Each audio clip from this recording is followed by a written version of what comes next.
요한복음 11장. 나사로라고 하는 사람이 병이 들었습니다.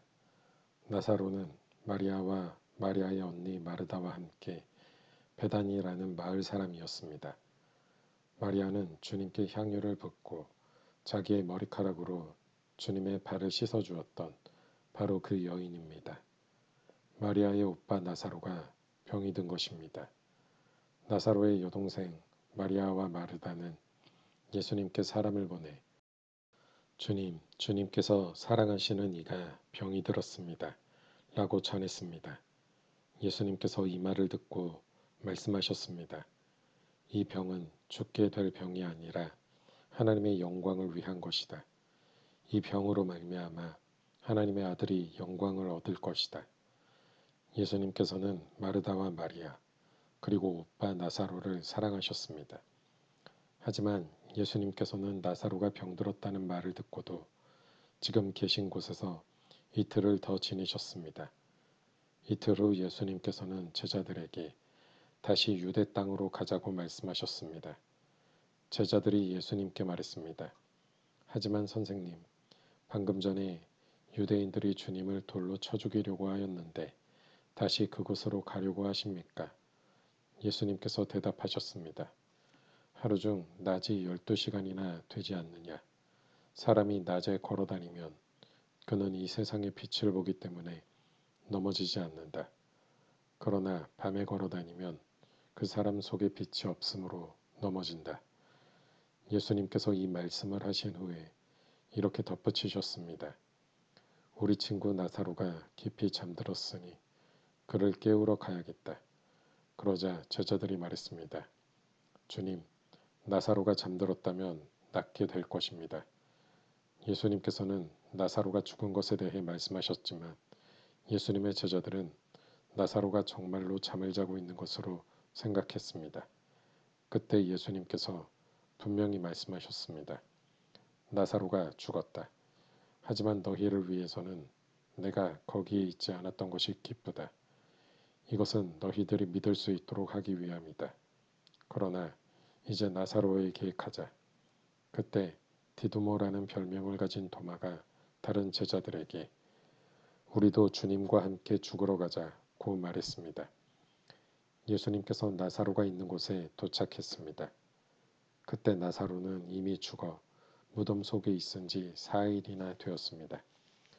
베다니는 예루살렘에서 약 3km 조금 못 되는 곳에 있었습니다. 많은 유대인이 오빠를 잃은 마르다와 마리아를 위로하러 두 자매에게 왔습니다. 마르다는 예수님께서 오신다는 소식을 듣고 예수님을 마중 나갔고 마리아는 집에 남아 있었습니다. 마르다가 예수님께 말했습니다. 주님께서 여기 계셨더라면 제 오빠가 죽지 않았을 것입니다. 그러나 지금이라도 주님께서 하나님께 구하시는 것은 무엇이든지 하나님께서 주시리라는 것을 알고 있습니다. 예수님께서 말씀하셨습니다. 내 오빠가 다시 살아날 것이다. 마르다가 대답했습니다. 마지막 날에 있을 부활 때 제 오빠가 다시 살아난다는 것을 제가 압니다. 예수님께서 마르다에게 말씀하셨습니다. 나는 부활이요 생명이다. 나를 믿는 사람은 설령 죽는다 해도 살 것이며 살아서 나를 믿는 사람은 그 누가 되었든지 결코 죽지 않을 것이다. 내가 이것을 믿느냐? 마르다가 대답했습니다. 네, 주님. 저는 주님께서 그리스도이시며 세상에 오시기로 한 하나님의 아들이심을 믿습니다. 마르다는 이 말을 하고는 집으로 돌아갔습니다. 마르다가 마리아를 따로 불러내 말했습니다. 선생님이 여기 오셔서 너를 찾으셔. 마리아는 이 말을 듣자마자 바로 일어나 예수님께로 갔습니다.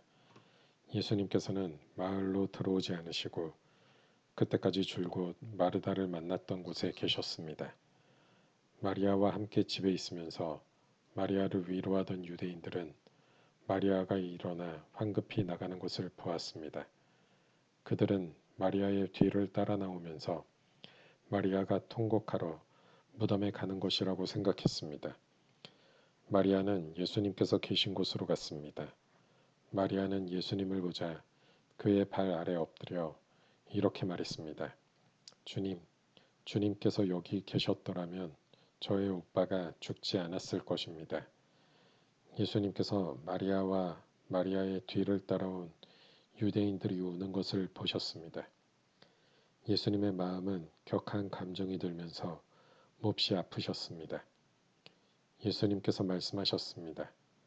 나사로를 어디에 두었느냐? 그들이 대답했습니다. 와서 보십시오, 주님. 그러자 예수님께서 눈물을 흘리셨습니다. 그것을 보고 유대인들이 말했습니다. 예수님께서 나사로를 얼마나 사랑하였는가 보아라. 그러나 그들 중에는 안못 보는 사람의 눈도 뜨게 한 사람이 나사로가 죽지 않게 할 수는 없었나 라고 말하는 사람도 있었습니다. 예수님께서는 몹시 아픈 마음으로 무덤에 가셨습니다. 그 무덤은 입구를 커다란 돌로 막은 굴이었습니다. 예수님께서 돌을 옮겨 놓으라고 말씀하셨습니다. 죽은 나사로의 여동생 마르다가 예수님께 말씀드렸습니다. 주님, 오빠가 죽어 무덤에 있은 지 이미 4일이나 되어 냄새가 심하게 납니다. 예수님께서 마르다에게 말씀하셨습니다. 내가 믿으면 하나님의 영광을 볼 것이라고 내가 너에게 말하지 않았느냐. 그래서 사람들이 입구에서 돌을 옮겨 놓았습니다. 그때 예수님께서는 고개를 들어 하늘을 보시며 말씀하셨습니다. 아버지, 지금까지 제 말을 들어주셔서 감사합니다. 아버지께서는 언제나 제 말을 들으시는 줄을 제가 압니다. 그러나 저는 주위에 있는 이 사람들을 위하여 그들이 아버지께서 저를 보내셨음을 믿게 하기 위하여 이 말을 한 것입니다.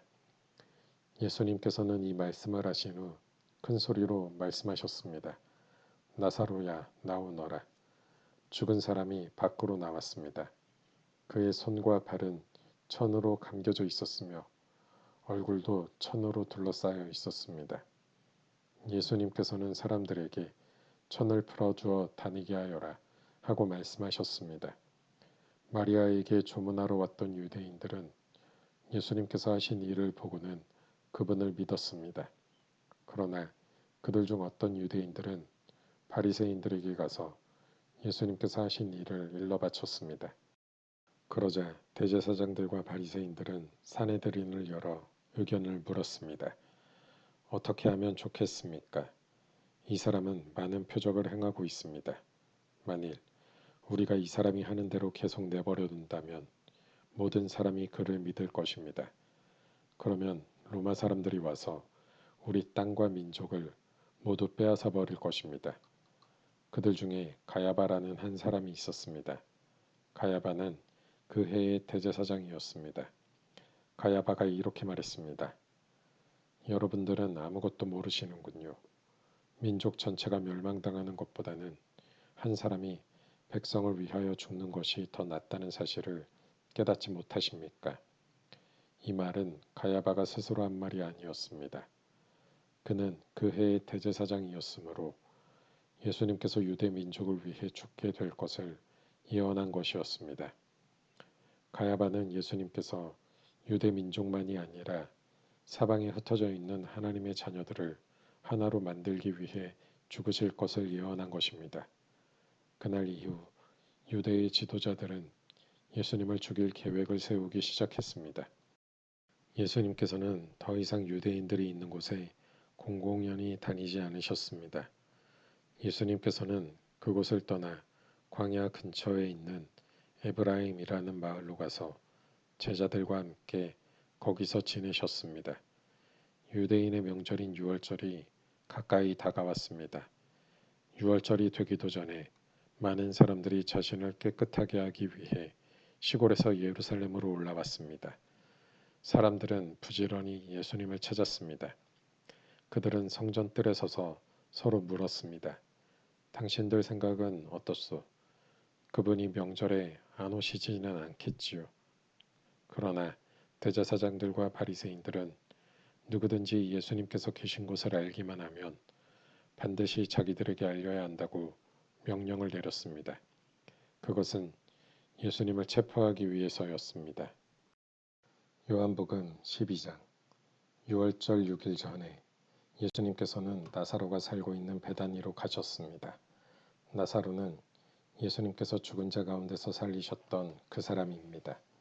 그 집 사람들은 예수님께 저녁 식사를 대접하였습니다. 마르다는 음식을 접대하는 일을 맡았고 나사로는 예수님과 함께 식사하는 사람들 속에 있었습니다. 마리아가 매우 비싼 나드 향유 약 300g을 가져와서 예수님의 발에 붓고 자기의 머리카락으로 그 발을 닦았습니다. 그러자 그 향기가 온 집안에 가득하였습니다. 예수님의 제자 중 한 사람인 가룟 사람 유다가 그곳에 있었습니다. 그는 나중에 예수님을 배반할 사람이었습니다. 유다가 말했습니다. 이 향유를 팔아 그 돈을 가난한 사람들에게 나누어 주는 것이 좋지 않은가? 이것은 300데나리온에 해당하는 값비싼 것인데 말이야. 그러나 유다가 정말로 가난한 사람들을 생각해서 이 말을 한 것은 아니었습니다. 그는 도둑이었기 때문에 이런 말을 한 것입니다. 그는 돈주머니를 관리하는 사람이었는데 종종 돈주머니에서 돈을 제 마음대로 꺼내 쓰곤 하였습니다. 예수님께서 말씀하셨습니다. 이 여자가 하는 대로 내버려 두어라. 마리아는 내 장례를 치를 날을 위해 이 향유를 준비해 둔 것이다. 가난한 사람들은 너희와 항상 함께 있겠지만 나는 너희와 항상 함께 있지는 않을 것이다. 유대인들이 예수님께서 베다니에 계시다는 소식을 들었습니다. 그래서 그들은 예수님만이 아니라 예수님께서 죽은 자 가운데서 살리신 나사로도 보려고 크게 무리를 지어 그곳으로 왔습니다. 그러자 대제사장들은 나사로까지 죽이려고 모의하였습니다. 이렇게 그들이 나사로를 죽이려고 하는 것은 나사로 때문에 많은 유대인이 예수님께 가서 그분을 믿었기 때문입니다. 다음 날 유월절을 지키러 온 많은 무리들은 예수님께서 예루살렘으로 오신다는 소식을 들었습니다. 그들은 손에 종려나무 가지를 들고 예수님을 맞으러 나갔습니다. 그리고 외쳤습니다. 호산나, 주님의 이름으로 오시는 자에게 복이 있을 것이다. 이스라엘의 왕에게 복이 있을 것이다. 예수님께서는 어린 나귀를 발견하시고는 성경에 기록된 대로 그 위에 타셨습니다. 시온에 따라 두려워하지 마라. 보아라, 너의 왕이 오신다. 그분은 어린 나귀를 타셨다. 예수님의 제자들은 처음에 이 말씀을 깨닫지 못했습니다. 그러나 예수님께서 영광을 받으신 뒤에야 비로소 이 말씀이 예수님의 관에 기록된 것이라는 사실과 사람들이 예수님께 이렇게 하였다는 것을 알게 되었습니다. 예수님께서 나사로를 무덤 밖으로 불러내시고 그를 죽은 자 가운데서 다시 살리실 때 예수님과 함께 있던 많은 군중들은 계속해서 예수님께서 행하신 일을 증언하였습니다. 이처럼 많은 사람이 예수님께서 행하신 이 표적에 대한 소문을 들었기 때문에 예수님을 맞으러 나왔던 것입니다. 그래서 바리새인들은 자기들끼리 이렇게 말했습니다. 보시다시피 우리 계획은 하나도 성공을 거두지 못했습니다. 온 세상이 저 사람을 따르고 있지 않습니까? 유월절에 예배드리기 위해 예루살렘에 온 사람들 중에 그리스 사람들이 더러 있었습니다. 이 사람들이 갈릴리 베세다 출신인 빌립에게 와서 요청했습니다. 선생님, 우리가 예수님을 뵙고 싶습니다. 빌립이 안드레에게 가서 말하였고 안드레와 빌립은 다시 예수님께 그 말을 전했습니다. 예수님께서 그들에게 대답하셨습니다. 인자가 영광을 받을 때가 왔다. 내가 너희에게 진리를 말한다. 밀알이 땅에 떨어져 죽지 않으면 한 알 그대로 있지만 죽으면 많은 열매를 맺는 법이다. 자기 목숨을 사랑하는 사람은 목숨을 잃을 것이지만 이 세상에서 자기 목숨을 미워하는 사람은 영원히 목숨을 보존할 것이다. 누구든지 나를 섬기려면 나를 따르라. 내가 있는 곳에 나를 섬기는 사람도 있을 것이다. 나를 섬기는 사람은 내 아버지께서 높이실 것이다. 지금 내 마음이 무척 괴로우니 무슨 말을 하겠습니까? 아버지, 이 때를 벗어나게 해주십시오. 아닙니다. 나는 이 일 때문에 이때에 온 것입니다. 아버지, 아버지의 이름을 영화롭게 하소서. 그때 하늘로부터 내가 이미 영화롭게 하였고 또다시 영화롭게 할 것이다. 라는 소리가 들렸습니다. 길에 서서 이 소리를 들은 많은 사람이 천둥 소리가 들렸다고 말했습니다. 그러나 그 사람들 중에는 천사가 그에게 말하였다. 라고 하는 사람들도 있었습니다. 예수님께서는 이렇게 대답하셨습니다. 이 소리는 나를 위해서가 아니라 너희를 위해서 들린 것이다. 이제 이 세상을 심판할 때가 되었다. 이제 이 세상의 통치자가 쫓겨날 것이다. 내가 땅에서 들려 올라가게 되면 나는 모든 사람을 내게로 이끌 것이다. 예수님께서 이런 말씀을 하신 것은 자신이 어떤 식으로 죽을 것인가를 보이려는 것이었습니다. 군중은 이 말을 듣자 이렇게 말했습니다. 우리는 율법에서 그리스도가 영원히 계실 것이라고 들었습니다. 그런데 당신은 어떻게 해서 인자가 들려야 한다고 말씀하십니까? 당신이 말씀하시는 인자란 도대체 누구입니까? 그러자 예수님께서 대답하셨습니다. 빛이 잠시만 더 너희와 함께 있을 것이다. 빛이 있을 때에 다니면 너희는 어둠에 사로잡히지 않을 것이다. 어둠 속에서 다니는 사람은 자기가 어디로 가는지 모른다. 빛이 너희에게 있을 동안 빛을 믿어라. 그러면 너희는 빛의 아들이 될 것이다. 예수님께서는 이 말씀을 하시고 그들을 떠나 숨으셨습니다. 예수님께서 이 모든 표적을 사람들 앞에서 행하셨지만 그들은 여전히 예수님을 믿으려 하지 않았습니다. 이것은 이사야 예언자의 말씀이 이루어진 것입니다. 주님이시여, 우리가 전한 것을 누가 믿었습니까? 주님의 능력이 누구에게 나타났습니까? 이런 이유 때문에 사람들은 믿을 수가 없었습니다. 다시 이사야 예언자는 말하였습니다.